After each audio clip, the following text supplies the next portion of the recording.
Assalamualaikum warahmatullahi wabarakatuh. Ketemu lagi konco-konco bolo-bolo dulur-dulur dengan Ragloen. Apa kabar semua? Semoga selalu sehat dan bahagia ya.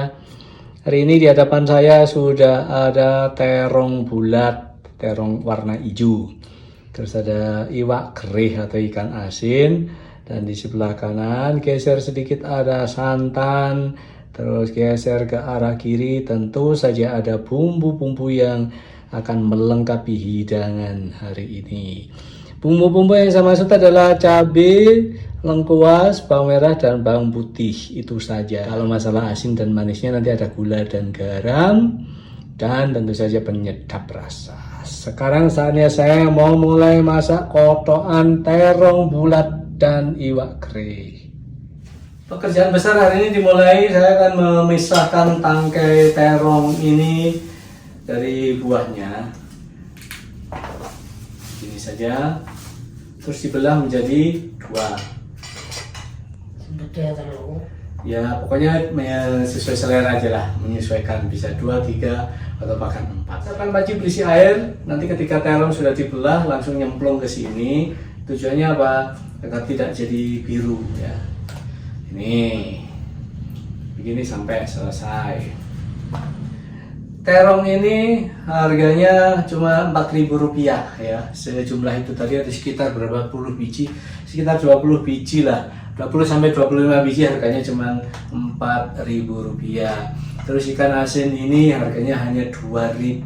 4 ekor ini masing-masing hanya 500, jadi total hanya Rp2.000. Ya, tidak lupa ini ikan asin ini sebaiknya diambil dulu dagingnya, dipisahkan dulu dagingnya, jangan digoreng dulu karena ketika sudah digoreng akan hancur dan susah memisahkan dengan tulangnya atau duri-durinya. Nah seperti ini lebih enak, jadi langsung dibelah. Ini memang agak sulit, cuman hasilnya akan lebih baik. Kepalanya juga sekalian dibuang, tidak digunakan kepalanya. Nah, tapi kalau suka ya silakan, tidak dilarang. Nah ini durinya sudah terpisah. Duri apa tulang? Jadi tulang ini kok duri. Tulang-tulangnya dipisahkan seperti ini. Enak, nanti tinggal menggoreng. Kalaupun nanti ketika digoreng hancur kan sudah terpisah dari tulang-tulangnya, itu maksudnya. Tapi ketika belum dipisahkan terus digoreng jadi hancur, tulang-tulangnya biasanya ikut hancur dan tercampur.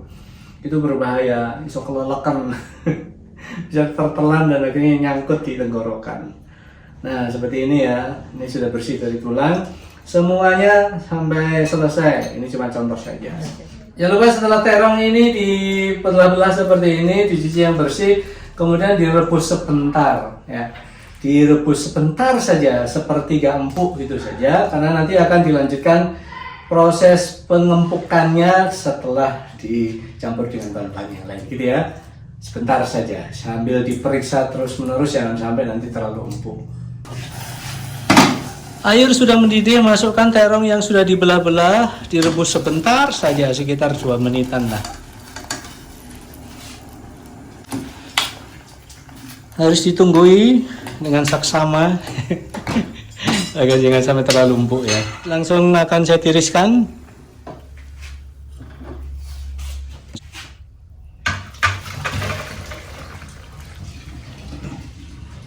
Cabai sudah saya belah-belah sedikit dengan pisau, jadi tidak akan meletup-letup ketika digoreng. Cabai, bawang merah, bawang putih.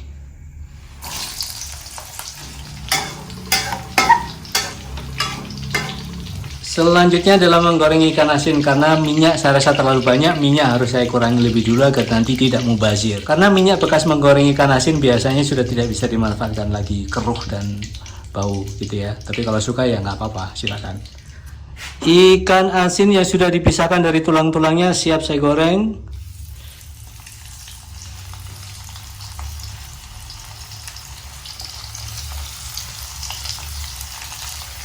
Membaliknya sesekali saja agar tidak hancur, karena nanti semakin matang akan semakin hancur.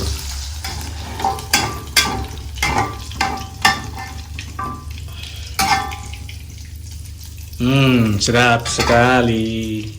Di dalam cawek sudah ada lengkuas yang diparut. Sekarang saya susulkan bumbu-bumbu yang tadi saya goreng.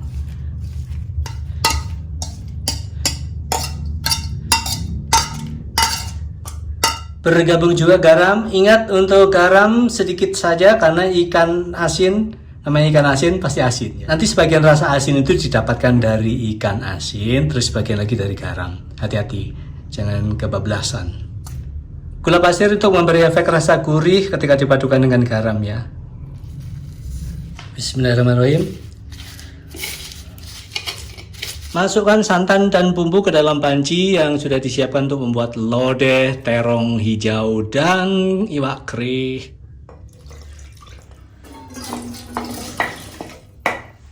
Ulangi sampai cobek bersih. Masukkan sisa santan. Kemudian nyalakan kompor.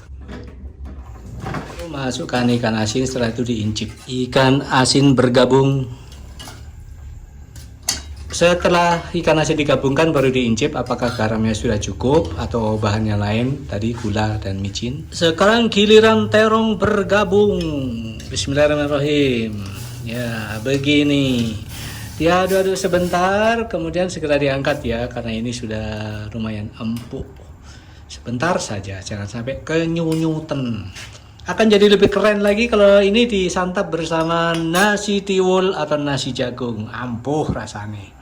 Ya, sudah begitu saja. Selesai pembuatan lodeh, terong bulat, dan iwak keri. Ketemu lagi lain waktu. Semoga kita semua selalu sehat dan bahagia. Wassalamualaikum warahmatullahi wabarakatuh. Dadah. Tidak terasa bulan September sudah mendekati habis. Apa memang begitu ya, ketika orang nggak punya kerjaan, nongkrong, makan tidur, waktu itu selalu cepat habis dia. Tapi bergantung ya, bergantung suasana hati. Kalau pada saat nganggur begini ada sesuatu yang ditunggu, mungkin akan terasa lama. Tapi saya memang nggak ada sesuatu yang ditunggu.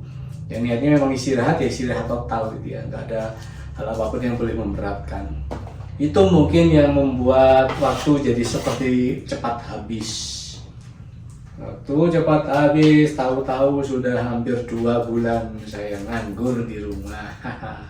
Gitu ya, tapi nggak apa-apa. Itu kan ada tujuannya, bukan karena malas bekerja. Terus kalau ditanya untung dan rugi, saya tidak menyebut ada ruginya.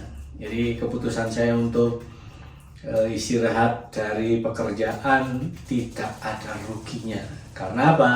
Semua saya niatkan untuk kebaikan. Kalau hitung-hitungan materi, matematika gitu ya, ya memang dari punya penghasilan kemudian tidak punya penghasilan sama sekali, itu kan sebuah kerugian. Tapi kembali lagi pada tujuan saya istirahat itu untuk apa? Bukan karena saya malas, bukan karena saya bosan bekerja, tapi karena memang tubuh saya harus diistirahatkan, pikiran saya harus diistirahatkan.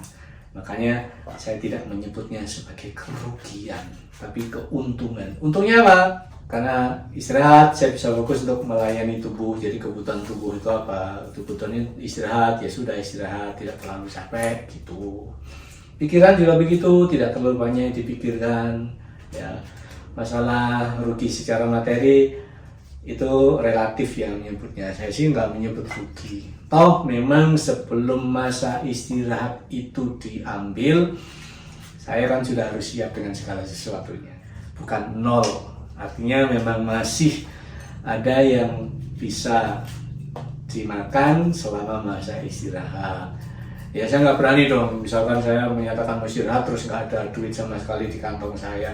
Wah berbahaya, bagaimana? Saya tidak mau memberatkan orang lain. Apapun langkah saya, apapun keputusan saya, apapun pilihan yang saya ambil, saya memang sebisa mungkin agar tidak merepotkan orang lain. Orang lain itu siapa? Siapa saja di luar badan saya itu namanya orang lain. Secara badan ya, termasuk Ma ini juga secara badan kan orang lain. Orang di luar badan saya itu maksud saya. Jadi sebisa-bisanya saya tidak merepotkan gitu.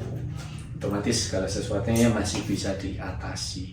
Itulah mengapa saya menyebutkan bahwa keputusan saya untuk rehat adalah tidak ada ruginya atau tetap menguntungkan ya. Jadi pikiran jadi lebih fresh, lebih segar. Insya Allah dengan demikian ketika nanti saya kembali lagi ke tempat kerja bisa jadi lebih baik. Harus lebih baik, tidak mungkin tidak lebih baik. Harus lebih baik. Ada energi baru yang bisa saya gunakan untuk menjalani aktivitas. untuk menjalankan tugas, dan saya bisa jadi lebih lebih bahagia gitu ya. Ya, manusia siapapun tidak luput dari keinginan untuk istirahat ya. Wong Jawa ngarane apa, ngebu ya. Ngebu-ngebune wong wis seneng penggawean. Awan bengi pangkat tetap butuh ngasu, wis karena enggak. Jangan terlalu membanggakan diri, aku ki kuat kerja 24 jam gak ngaruh. Iya saiki, tapi delok tahun-tahun berikutnya masa akan membuktikan bahwa iya namanya fisik, apalagi onderdilnya nggak dijual bebas di toko-toko ya. Ayo, kalau yang rusak motor misalkan, rusak businya gitu masih ada di toko, gimana? Tapi yang rusak onderdilnya menungso saking ketole gawe kan toko nih larang bisa dan belum tentu ada. Makanya harus pintar-pintarnya kita sebagai yang punya badan untuk menjaga agar apa sih semua yang ada di badan kita kalau bisa masih berfungsi sebagaimana mestinya, dijaga sebaik-baiknya, jangan cuek gitu, mentang-mentang awalnya kalau sehat sembuh ditandangi baru kadang remek angel tandangannya, ayo iya terusan gitu. Itu yang saya pikirkan selama ini. Kalau dihitung kerugian karena saya nggak berkontribusi kepada tempat pekerjaan saya, ya iya otomatis secara matematika iya, tidak ada sumbangsi apapun ke tempat kerja. Tapi kan ya memang harus begitu, mau gimana lagi. Toh banyak tenaga yang lain yang sangat berkompeten yang bisa menyelamatkan kapal. Ya saya sih apa gitu ya, saya cuman satu badan yang ada atau tidak ada di sana itu nggak ngaruh gitu ya. Saya sadar banget, bukan bermaksud apa-apa, saya sadar banget bahwa saya cuma satu elemen saja dari sekian banyak elemen yang ibarat mesin tuh saya bukan onderdil yang sangat penting gitu ya. Jadi misalkan saya nggak ada di sana, oh beres, pekerjaan semuanya akan lancar, semuanya akan berjalan dengan sebaik-baiknya gitu. Jadi enak, gitu. Makanya saya lebih tenang ketika memutuskan untuk istirahat, bukan keluar ya, istirahat dalam kurun waktu tertentu yang saya butuhkan. Ya sudah, agar hitungannya enak, saya ngambil sekalian 1 semester. Jadi insya Allah pada Januari nanti saya akan mulai kembali beraktivitas di tempat kerja. Sebelum saya menyatakan istirahat, saya nggak bisa ngomong selancar ini. Ngomong saya selalu blub. Jadi otak saya itu mau bicara banyak hal, tapi ternyata organ ucap saya entah kenapa terhambat, jadinya nggak nyambung. Nah, itu kan berbahaya sekali. Makanya mau nggak mau saya harus istirahat. Dan alhamdulillah sudah bisa kembali seperti ini, ngomong jijir seperti ini. Memang gaya bicara saya seperti ini, kalau sudah ngomong jujur nggak mandek-mandek gitu ya. Apalagi kalau topik obrolannya cocok dengan orang lain, waduh bisa semalam suntuk ngobrol gak habis-habis. Itu sebagian saja. Lain waktu akan saya ceritakan lebih banyak lagi tentang aktivitas saya atau tentang suka duka saya di tempat kerja. Masih banyak waktu kita, insya Allah.